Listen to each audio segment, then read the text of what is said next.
Hi students, వీడియోలో photosynthesis and higher plants నుంచి most important 4 marks questions board of intermediate కోసం most important 4 marks questions గురించి discuss చేద్దాం.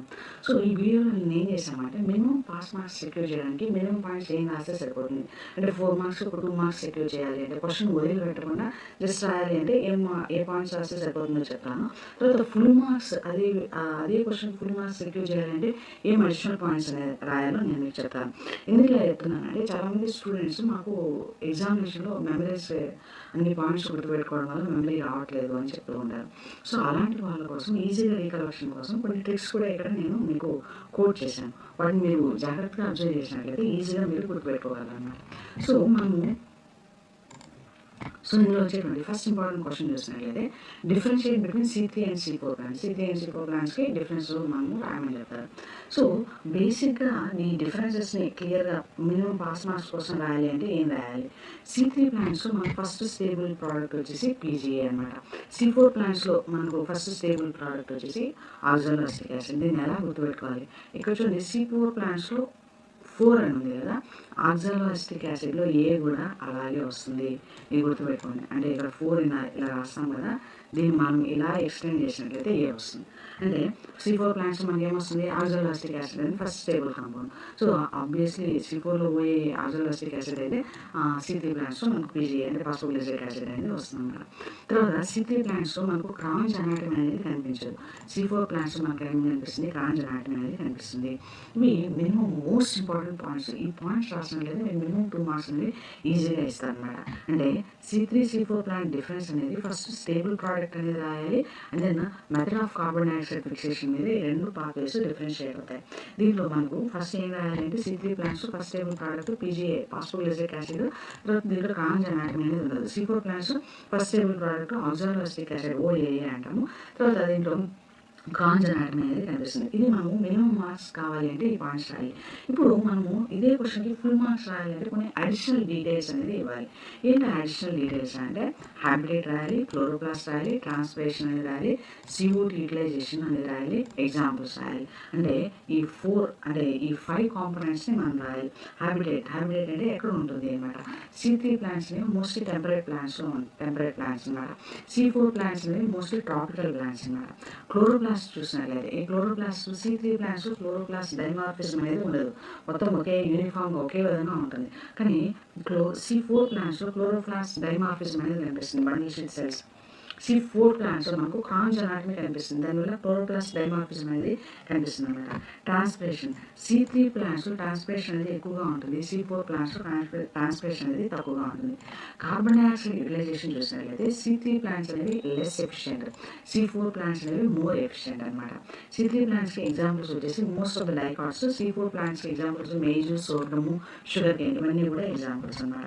అంటే బేసిక్గా ఏమేమి రాస్తాము? హ్యాబిటేట్ రాస్తాము, chloroplast, transpiration and then carbon dioxide utilization example. 5 components మనం నీట్గా represent చేయగలిగినట్లయితే C3 C4 pathways differences అంటే నీట్గా మీరు ఇంకా టేబుల్ ఫామ్లో రాసినట్లయితే ఈజీగా 4 మార్క్స్ అనేది మీరు స్కోర్ చేయొచ్చు అనమాట.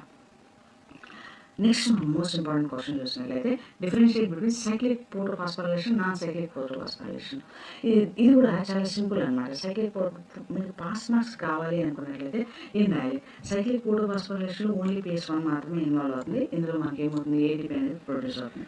వేరే నాన్ సైక్లిక్ ఫోటోఫాస్ఫోరైలేషన్ ఏం జరుగుతుంది? PS1 PS2 రెండు ఇన్వాల్వ్ అవుతాయి. ఇందులో ఏమవుతుంది? ATP NADPH రెండు ఫామ్ అవుతాయి.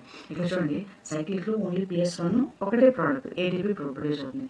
నాన్ సైక్లిక్లో PS1 PS2 రెండు ఉంటాయి, రెండు ప్రోడక్ట్స్ ఉంటాయి, ATP ఉంటుంది, NADPH రెండు ఉంటాయి అన్నమాట. గుర్తుపెట్టుకోండి. ఇది రాసినట్లయితే మినిమం మీకు ఏమవుతుంది? 2 మార్క్స్ అనేది ఈజీగా ఇస్తారనమాట. So cyclic photophosphorylation PS1 only, non cyclic ఫోటోఫాస్ఫోరైలేషన్లో PS1 అండ్ PS2 రెండు ఉంటాయి అన్నమాట. ఇప్పుడు మనము ఫుల్ మార్క్స్ రావాలి అంటే మనం అడిషనల్ పాయింట్స్ రాయాలి. ఏమేమి అడిషనల్ పాయింట్స్ అంటే ఎలక్ట్రాన్ మూమెంటం ఎలా జరుగుతుంది, ఫోటోలైసిస్ ఎక్కడ జరుగుతుంది, ఆక్సిజన్ ఎక్కడ ఉంటుంది, లొకేషన్ ఏంటి అని రాయాలి. ఎలక్ట్రాన్ ట్రాన్స్పోర్టేషన్ చూసినట్లయితే సైక్లిక్లో క్లోజ్డ్ సైక్లిక్ అంటే సైకిల్ లాగా ఇలా క్లోజ్డ్గా ఉంటుంది అనమాట. నాన్ సైక్లిక్లో ఏముంటుంది? జిగ్జాగ్ మేనర్, జెడ్ షేప్లో ఉంటుంది అనమాట. తర్వాత ఫోటోలైసిస్ అంటే ఏంటి, in the presence of light lysis అనేది జరుగుతుంది, వాటర్ అనేది బ్రేక్ డౌన్ అవుతుంది. ఎక్కడ జరుగుతుంది? సైక్లిక్లో ఫోటోలైసిస్ అనేది జరుగుతుంది, నాన్ సైక్లిక్లో ఫోటోలైసిస్ జరుగుతుంది. ఎందుకు? ఇందులో మనకు PS2 కూడా ఉంటుంది. PS2లో మనకు ఫోటోలైసిస్ అనేది జరుగుతుంది. ఫోటో సిస్టమ్ 2, PS అంటే ఫోటో సిస్టమ్ 2. ఆక్సిజన్ సైక్లిక్లో ఆక్సిజన్ అనేది అవసరమే లేదు, అసలు వాటర్ బ్రేక్ డౌన్ అవ్వదు, కాబట్టి దాంట్లో ఆక్సిజన్తో పని ఉండదు. నాన్ సైక్లిక్లో ఆక్సిజన్ అనేది రిలీజ్ అవుతుంది. సో సైక్లిక్ అనేది ఎక్కడ జరుగుతుంది? లొకేషన్ చూసినట్లయితే స్ట్రోమల్ లామెల్లాలో జరుగుతుంది. నాన్ సైక్లిక్ అనేది గ్రానా థైలాకాయిడ్స్లో జరుగుతుంది. ఈ పాయింట్స్ మీరు క్లియర్గా రిప్రజెంట్ చేసినట్లయితే మీకు 4 మార్క్స్ అనేది వస్తాయన్నమాట. అంటే బేసిక్గా సైక్లిక్ నాన్ సైక్లిక్ ఏంటి అంటే ఏ ఫోటో సిస్టమ్ అనేది పార్టిసిపేట్ చేస్తుంది, ఆ పాత్రలో వచ్చేటువంటి ప్రోడక్ట్స్ ఏంటి, ఇవి మనకు రిప్రజెంటేషన్ అనేది చేయాలి. నెక్స్ట్ మోస్ట్ ఇంపార్టెంట్ క్వశ్చన్ ఏంటంటే right short notes on photo respiration. ఇది కూడా చాలా ఇంపార్టెంట్ క్వశ్చన్ అండి. ఈ క్వశ్చన్లో మనకు మెయిన్ ఏంటి అంటే పాస్ మార్క్స్ ఏం రాయాలి అంటే, మనకు పాస్ మార్క్స్ రాయాలి అంటే రుబిలోస్ బిస్ఫాస్ఫేట్ కార్బాక్సిలేస్ ఆక్సిజనేజ్ అనమాట. అంటే రుబిలోస్ 1,5 బిస్ఫాస్ఫేట్ కార్బాక్సిలేస్ ఆక్సిజనేజ్ అనమాట. దీనికి కార్బాక్సిలేషన్ చేసే ఎబిలిటీ ఉంటుంది, ఆక్సిజన్ చేసేటువంటి ఎబిలిటీ ఉంటుంది. అంటే దీనికి CO2కు బైండ్ అయ్యేటువంటి ఎబిలిటీ ఉంటుంది, ఆక్సిజన్కి కూడా బైండ్ అయ్యేటువంటి ఎబిలిటీ ఉంటుంది అనమాట. ఇది మోస్ట్ ఇంపార్టెంట్ పాయింట్, ఇది క్రూషియల్ పాయింట్. ఈ పాయింట్ ఖచ్చితంగా రాయాలి. రుబిస్కో అనేది కార్బన్ డైఆక్సైడ్కి బైండ్ అవుతుంది, ఆక్సిజన్కి బైండ్ అవుతుంది. హై ఆక్సిజన్ కాన్సన్ట్రేషన్ ఎక్కువ ఉన్నప్పుడు ఆక్సిజన్తో బైండ్ అవుతుంది, కార్బన్ డైఆక్సైడ్ కాన్సన్ట్రేషన్ ఎక్కువ ఉన్నప్పుడు కార్బన్ డైఆక్సైడ్తో బైండ్ అవుతుంది. ఎప్పుడైతే ఆక్సిజన్తో బైండ్ అవుతుందో అప్పుడు ఏం జరుగుతుంది అంటే ఫోటో రెస్పిరేషన్ అనేది జరుగుతుంది. ఇక్కడ మనకు షుగర్ అనేది ఫామ్ అవుతుంది, ఎనర్జీ అనేది ఫామ్ అవుతుంది. కాబట్టి ఇది డబుల్ వేస్ట్ఫుల్ ప్రాసెస్. ఈ points heart of the question అనమాట. ఈ పాయింట్స్ రాసినట్లయితే మీకు మినిమం 2 మార్క్స్ అనేది ఈజీగా వస్తాయన్నమాట. ఇప్పుడు ఫుల్ మార్క్స్ రావాలి అంటే మనం ఏం రాయాలి అంటే మనకు ఇక్కడ నార్మల్గా రియాక్షన్ ఏం జరుగుతుంది అంటే RuBP అనేది కార్బన్ డైఆక్సైడ్తో బైండ్ అయ్యి 2PGA అంటే పాస్ఫోగ్లిజరిక్ యాసిడ్ని ఫామ్ చేస్తుంది. కాకపోతే ఫోటో రెస్పిరేషన్లో ఏం జరుగుతుంది, RuBP అనేది ఆక్సిజన్తో బైండ్ అయ్యి ఒక పాస్ఫోగ్లిజరిక్ యాసిడ్ని ఇంకొక పాస్ఫోగ్లైకోలేట్ని రాస్తుంది. సో ఈ ఈక్వేషన్ మీరు రాసినట్లయితే ఒక 3 సెంటెన్సెస్ని ఎక్స్ప్లెయిన్ చేసేది ఒక ఈక్వేషన్లో మీరు ఈజీగా రాసేయచ్చు అనమాట. నెక్స్ట్ ఫోటో రెస్పిరేషన్లో ఏం జరుగుతుంది, ATP అనేది యూజ్ అవుతుంది, CO2 అనేది రిలీజ్ అవుతుంది. కాబట్టి ఇది ఒక డబుల్ వేస్ట్ఫుల్ ప్రాసెస్, అంటే ఎనర్జీ వేస్ట్ అవుతుంది, CO2 కూడా ఇక్కడ మనకు రిలీజ్ అవుతుంది. కాబట్టి ఇది డబుల్ వేస్ట్ఫుల్ ప్రాసెస్. మీరు సింపుల్గా ఈ ఈక్వేషన్స్ రాసినట్లయితే మనకు మెటీరియల్స్ అంతా కూడా మనకు మీ ఈక్వేషన్స్ని ఎలాబరేట్గా ఎక్స్ప్లెయిన్ చేస్తూ రాస్తారు. దాని బదులు ఒక చిన్న సింపుల్ ఈక్వేషన్ వేసినట్లయితే మీకు ఈజీగా 4 మార్క్స్ అనేది ఇస్తారనమాట. ఇక్కడ మెయిన్ ఇంపార్టెంట్ ఏంటంటే ఫోటో రెస్పిరేషన్ అనేది ఎక్కడ జరుగుతుంది, రుబిస్కో ప్రెజెన్స్లో జరుగుతుంది.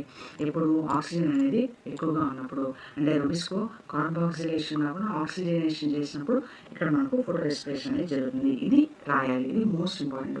ఇది రాసినట్లయితే మీకు డెఫినెట్గా 4 మార్క్స్ అనేది వస్తాయండి. So next most important question చూసినట్లయితే draw the neat label diagram of chloroplast. Chloroplast ఇక్కడ చూసినట్లయితే ఈ డయాగ్రామ్ రాసి పాయింట్స్ అంటే మెయిన్గా ఈ పార్ట్స్ని రిప్రజెంట్ చేయడం చాలా ఇంపార్టెంట్. ఎంత నీట్గా డయాగ్రామ్ వేసి ఎంత నీట్గా మీరు పార్ట్స్ని రిప్రజెంట్ చేస్తారో మీకు 4 మార్క్స్ ఫుల్గా వస్తాయన్నమాట. సో ఇది మనకు ఫోటోసింథసిస్ అండ్ హెయిర్ ప్లాంట్స్లో వచ్చినటువంటి most important 4 marks questions. So మన ఛానల్లో ఇంటర్మీడియట్ సంబంధించినటువంటి బైపీసీ సిస్టమ్స్ సంబంధించిన అన్ని అప్డేట్స్ వస్తూ ఉంటాయండి. సో ఛానల్కి సబ్స్క్రైబ్ చేసుకొని మీ ఫ్రెండ్స్ కూడా షేర్ చేయండి. I wish you all the success for your exams.